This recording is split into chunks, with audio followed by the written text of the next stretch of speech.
कि जो financial management है उसकी इम्पोर्टेंस क्या है हमारे लिए। फाइनेंशियल मैनेजमेंट की इम्पोर्टेंस को समझने के लिए पहले हमें ये समझना हो कि फाइनेंशियल मैनेजमेंट के अंदर जो हमने चीज़ें पढ़ी हैं, जैसे हमने फाइनेंशियल मैनेजमेंट का इंट्रोडक्शन पढ़ा है, उसके ऑब्जेक्टिव्स पढ़े, हमने उसके स्कोप्स या हमने उसके फंक्शंस की बात की। तो अब हम उनको जब हम इम्प्लीमेंट करेंगे, उनको हम देखेंगे, तो कहीं ना कहीं हमें लगेगा कि फाइनेंशियल मैनेजमेंट्स को यूज़ करने से कहीं ना कहीं हमें प्रॉफिट्स भी होने वाला है। तो उसको हम क्या बोलते हैं, फाइनेंशियल मैनेजमेंट की इंपॉर्टेंस।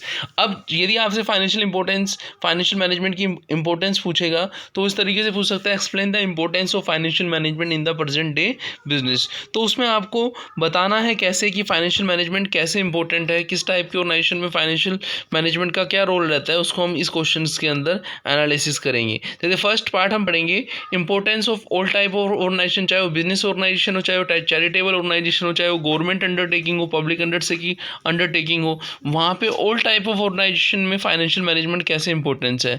फिर हम ये पढ़ेंगे कि जो इंपॉर्टेंस है फाइनेंशियल मैनेजमेंट की, जो स्टेक होल्डर होते हैं, स्टेक होल्डर में कौन कौन आता है, हमारे शेयर होल्डर आते हैं, इन्वेस्टर आते हैं, एम्प्लॉय आते हैं, कस्टमर आते हैं, पब्लिक आती है, गवर्नमेंट आती है, मैनेजमेंट आती है।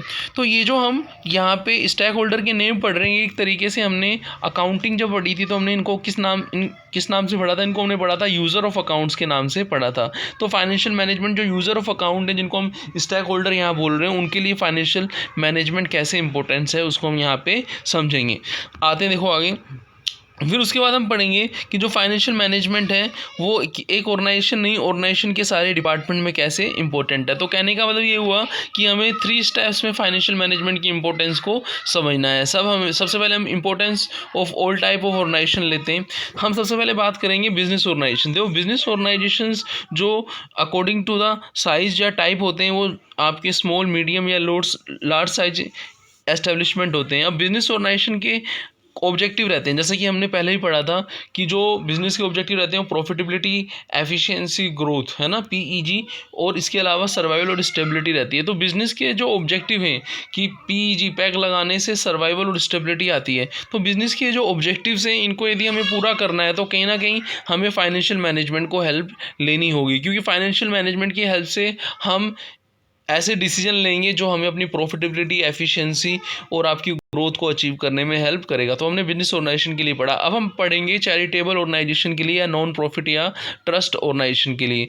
तो सबसे पहले आपको समझना पड़ेगा, चैरिटेबल ऑर्गेनाइजेशन वो होते हैं जो एनजीओ टाइप के रहते हैं, नॉन गवर्नमेंट या नॉन प्रॉफिट ऑर्गेनाइजेशन, जो क्या करते हैं, सोसाइटी के बेनिफिट के लिए क्या करते हैं, अपनी ऑर्गेनाइजेशन को रन करते हैं। आपने कुछ एनजीओ सुने होंगे, जैसे आपका बीइंग ह्यूमन है।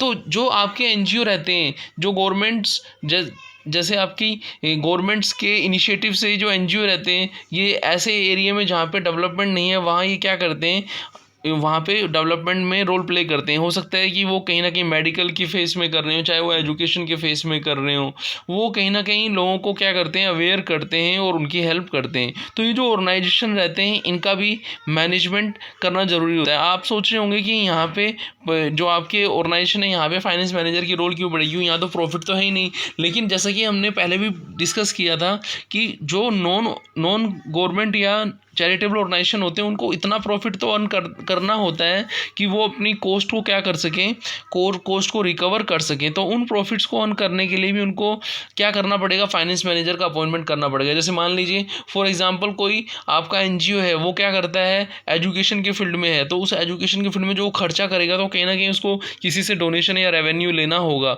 और वो जो अमाउंट कलेक्ट करेगा उसके और भी सोर्स उसको ढूंढने होंगे, नए सोर्स ढूंढने होंगे, और उन सोर्स के बेस पे वो क्या करेगा, उन सोर्स को क्या करेगा, फिर वो यूटिलाइज़ करेगा। यूटिलाइज़ कैसे करेगा, उसका इफेक्टिव यूटिलाइजेशन करेगा कि भाई कि जो हम एजुकेशन के फील्ड में यदि एनजीओ हमारा काम कर रहा है, तो एजुकेशन के हम ऐसे इक्विपमेंट्स पर खर्च करें जिससे लोगों को बेनिफिट्स हो। तो कहीं ना कहीं हमने देखा कि जो फाइनेंशियल मैनेजमेंट है वो ऑर्गेनाइजेशन के गोल अचीवमेंट में, चाहे वो नॉन प्रॉफिट या नॉन गवर्नमेंट ऑर्गेनाइजेशन है, चैरिटेबल ऑर्गेनाइजेशन है, तो वहाँ पे भी उसका रोल बराबर ही है। हम बात करेंगे गवर्नमेंट या प्रॉफिट सेक्टर अंडरटेकिंग, पीएसयू। जो गवर्नमेंट या जो आपकी पीएसयू जिसको पब्लिक सेक्टर अंडरटेकिंग बोलते हैं, आपने देखा होगा कि मोस्टली जो बैंक्स रहते हैं जैसे गवर्नमेंट्स बैंक्स हैं, वहाँ पे उनकी परफॉर्मेंस में कहीं ना कहीं क्वेश्चन मार्क आ जाता है जब उनका नॉन परफॉर्मिंग असेट, जब वो जो पैसा देते हैं वो कहीं डूब जाता है, कहीं फंस जाता है। तो एक फाइनेंस मैनेजर होता है तो फाइनेंस की क्या रिकवरी ईजिली कर सकता है, वो नई नई टेक्निक्स या टूल्स की हेल्प से क्या कर सकता है, रिकवरी कर सकता है। उसको यदि किसी को पैसा उधार देना है तो उसकी क्रेडिट वर्थनेस को चेक कर सकता है। तो वो सब चीज़ें एक फाइनेंस मैनेजर जो करेगा वो ऑर्गेनाइजेशन के गोल के अचीवमेंट में कहीं ना कहीं हेल्प करेगी। तो कहीं ना कहीं हम बात करें कि जो अपनी पब्लिक सेक्टर अंडरटेकिंग है, गवर्नमेंट सेक्टर अंडरटेकिंग है, वहाँ पे फाइनेंशियल मैनेजर भी एक इंपॉर्टेंट रोल प्ले करता है। अब ऐसे आप समझ गए होंगे कि जैसे हमने बिजनेस ऑर्गेनाइजेशन की भी बात कर ली, हमने नॉन प्रॉफिट या नॉन गवर्नमेंट या ट्रस्ट या चैरिटेबल ट्रस्ट की भी बात कर ली। तो अब हमने गवर्नमेंट में भी देखा कि फाइनेंशियल मैनेजर का इंपॉर्टेंट रोल है। तो अब हमें ये समझ आ गया होगा कि हमारा ऑर्गेनाइजेशन चाहे किसी भी लेवल पर किसी भी फॉर्म में वर्क कर रहा है, कहीं ना कहीं फाइनेंशियल मैनेजमेंट हमें क्या करता है, हेल्प करता है। जो फाइनेंशियल मैनेजमेंट की जो फंक्शन थे हमें वो परफॉर्म करने होते हैं अपने ऑब्जेक्टिव को अचीव करने में। तो ऐसे हम अदर ऑर्गेनाइजेशन में भी इसको समझ सकते हैं। तो ये हमने इंपॉर्टेंस देखी थी अलग अलग टाइप्स की ऑर्गेनाइजेशन के लिए फर्स्ट पार्ट में। और सेकंड पार्ट में हम देखेंगे स्टेक होल्डर। जैसे कि मैंने आपको बताया था कि all type of stakeholder को आप इस तरीके से समझ सकते हैं कि जो यूजर्स ऑफ अकाउंट है उनका क्या इंटरेस्ट है। जैसे इस शेयर होल्डर की बात करें तो शेयर होल्डर ये चाहते हैं कि जो पैसा उसने बिजनेस के अंदर लगाया है उस पर जो उसको डिविडेंड मिलेगा, इक्विटी शेयर प्रेफरेंस शेयर पर जो डिविडेंड मिलेगा वो टाइमली मिलेगा नहीं मिलेगा, उसका परसेंटेज क्या रहेगा, क्या रिस्क का लेवल रहेगा। तो वो पुराने जो भी डेटा हैं जो फाइनेंशियल मैनेजर ने बनाए होंगे उसकी हेल्प से क्या कर सकता है, एनालिसिस कर सकता है। ऐसे इन्वेस्टर या क्रेडिटर, इन्वेस्टर और क्रेडिटर वो रहते हैं, इन्वेस्टर वो रहते हैं जो नगद पैसे देते हैं और क्रेडिटर वो रहते हैं जो कोई मटेरियल वगैरह सप्लाई करते हैं क्रेडिट पर कुछ टाइम पीरियड के लिए। तो वो भी क्रेडिट वर्थनेस को चेक कर सकते हैं और ये देख सकते हैं रिकवरेबिलिटी जो वापसी होगी रुपए की वो टाइम पे होगी या फिर नहीं होगी। एम्प्लॉई हैं तो एम्प्लॉई क्या देख सकते हैं, एम्प्लॉई सकते हैं कि ऑर्गेनाइजेशन जिसके अंदर वो वर्क कर रहे हैं उनकी यदि प्रॉफिटेबिलिटी कंटिन्यूटी है प्रॉफिटेबिलिटी तो कहीं ना कहीं वो बोनस की डिमांड कर सकते हैं। और यदि प्रॉफिट नहीं अर्न कर रहा है, नो प्रॉफिट नो लॉस में चल रहा है, तो कहीं ना कहीं उन्हें ये देखना पड़ेगा कि स्टेबिलिटी लॉन्ग टर्म सर्वाइवल इस ऑर्गेनाइजेशन के साथ है या फिर नहीं है। तो वो एम्प्लॉय के लिए हेल्प करेगा। कस्टमर्स क्या रहते हैं, कस्टमर्स वो रहते हैं जो उस कंपनी के प्रोडक्ट्स को यूज़ करते हैं, सर्विसेज को यूज़ करते हैं। तो कस्टमर यदि ऑर्गेनाइजेशन के प्रॉफिट्स डे बाय डे बढ़ रहे हैं तो वो समझ जाएंगे कि हमें जो आगे मिलने वाले प्रोडक्ट्स हैं उनकी क्वालिटी में इनोवेशन होगा, कहीं ना कहीं हमें फ़ायदा होगा। तो यदि इसके रिवर्स है तो वो समझ जाएंगे कि अब हमें स्विच ओवर करना होगा, अब हमें किसी दूसरी कंपनी के प्रोडक्ट्स में जाना होगा। ऐसे ही हम बात करेंगे पब्लिक आपको पता है कि हमें एक कहावत है, ये पब्लिक है भाई सब जानती है। तो वही चीज़ है कि एक पब्लिक को किसी भी ऑर्गेनाइजेशन के लिए जो उससे वो चाहती है कि वो ऑर्गेनाइजेशन कहीं ना कहीं सोसाइटी के बेनिफिट में कॉर्पोरेट सोशल रिस्पॉन्सिबिलिटी के रूप में वो क्या करे, कुछ ना कुछ फंड रेज करे। आपने देखा होगा कोविड-19 के अंदर हमने देखा कि कौन कौन सी ऑर्गेनाइजेशंस थी जिन्होंने हमें हेल्प की, किसके अंदर फंड को, पैसे को इकट्ठा करने के लिए। जो प्रधानमंत्री जी का जो फंड था उसके अंदर जो हमारे ऑर्गेनाइजेशंस हैं उन्होंने पैसा लगाया, जो इंडिया के ऑर्गेनाइजेशंस थे। तो कहीं ना कहीं वो चीज़ सोशल वेलफेयर में काम में आ रही है, तो उसको भी हम यहाँ पे देख सकते हैं। तो एक फाइनेंस मैनेजर है वो इन सब चीज़ों को अच्छे से समझता है। ऐसी गवर्नमेंट है, गवर्नमेंट्स ये देख सकती है कि जो उसको टैक्स मिल रहा है, चाहे डायरेक्ट टैक्स हो चाहे वो इनडायरेक्ट टैक्स है, उसकी फॉर्म में उसने कितना पैसा कलेक्ट किया है। तो वो तो आपका क्या हुआ, रेजिंग ऑफ फंड्स। और उस फंड कलेक्टेड फंड को उन्होंने यूटिलाइज कहाँ किया है वो हम आपने देखा होगा इंडिया के अंदर एक CAG है, कंट्रोलर ऑडिटर जनरल। वो क्या करता है, वो यही देख रहा है प्रोप्राइटरी ऑडिट के अंदर, वो ये देखता है कि जो भी खर्चा हुआ है वो उसी समझ से गवर्नमेंट ने किया है जिस समझ से एक आम आदमी अपने खर्चे करता है। तो कहीं ना कहीं गवर्नमेंट ये देख सकती है कि जो उसने फंड रेज किया है और जो सोसाइटी के बेनिफिट के लिए पैसा खर्च किया है वो सही तरीके से किया है नहीं किया है। वो तभी पॉसिबल होगा जब हमारे फाइनेंस मैनेजर्स की फॉर्म में हम अच्छे से काम करेंगे।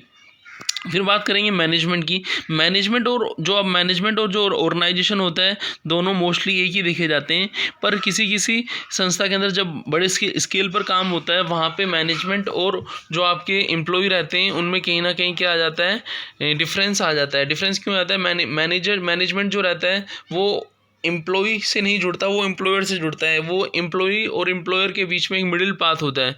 तो मिडिल पाथ की जो फॉर्म रहती है वो बहुत इंपॉर्टेंट रहती है, क्योंकि वही हमारी जो ब्रांड है उसकी इमेज को बनाने में, मार्केट शेयर्स को कैसे हमें बढ़ाना है, वो शेयर होल्डर्स की वेल्थ या प्रॉफिट को कैसे मैक्सिमाइज़ करना है, वो प्रॉफिट मैक्सिमाइजेशन और वेल्थ मैक्सिमाइजेशन दोनों में से किस ऑब्जेक्टिव के साथ हमें लॉन्ग टर्म सर्वाइवल करना है, तो उसका वो डिसीजन किस बेस पर ले सकता है मैनेजमेंट, फाइनेंशियल मैनेजमेंट के टूल्स पर ले सकता है। तो कहीं ना कहीं फाइनेंशियल मैनेजमेंट यहाँ भी हमारी मदद करते हैं। फिर हम बात करेंगे कि जो हमने ये जो फाइनेंशियल मैनेजमेंट की हमने इंपॉर्टेंस देखी ऑल टाइप ऑफ ऑर्गेनाइजेशन के लिए। फर्स्ट हमने देखी थी, आपने देखा हो, बिजनेस ऑर्गेनाइजेशन, चैरिटेबल, गवर्नमेंट और अदर ऑर्गेनाइजेशन। फिर हमने इंपॉर्टेंस टू स्टेक होल्डर देखी, shareholder, investor, employ, customer, public, government, management.